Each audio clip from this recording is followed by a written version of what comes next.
My name's Wilma Edwards and I'm Complex Case Manager working at the Nauru Processing Centre. Before I took this role on in Nauru, I was working at two other detention centres in Western Australia, and I was doing torture and trauma counselling. I've been counselling for about 20 years and then doing torture and trauma counselling for about 7 years. I help case managers deal with their clients if they're really stuck. Sometimes they really get very despairing, very hopeless. A lot of trauma that they start to experience a lot of re-traumatisation because they're in detention for indeterminate periods of time. They've left family, they've maybe had previous torture and trauma. So I really advise the case managers on how to deal with different aspects.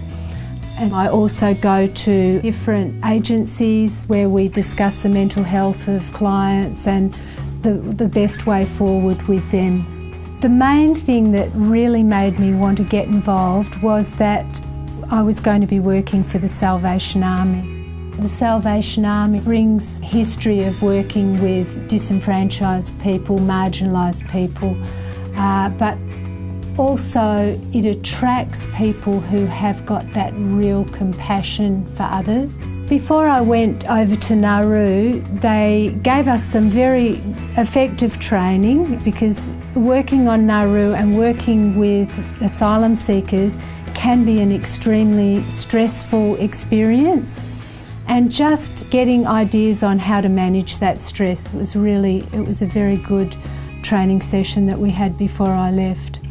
I don't think there are any ordinary days on Nauru actually. The team that I work with, I'd have to say, is probably in my very long occupational career one of the best teams I've ever worked with. They're very supportive of one another, very encouraging, always watching out for one another, checking in for one another. It's a really great team, and that's something that's really important to me.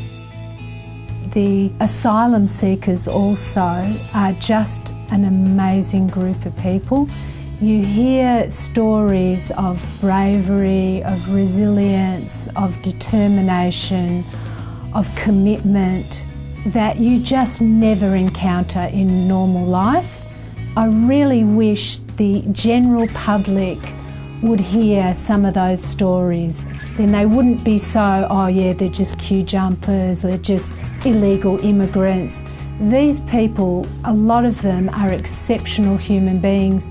But if you're not a flexible person, if you're not a person that can't cope with change, if you're not a person that will just be prepared to do whatever's required, then you're probably not going to survive on Nauru. I see the Salvation Army's role as described in Matthew by Jesus when he said, "When I was lonely, you visited me," or "When I was sick, when I was hungry, you fed me, when I was in prison, you came and visited me."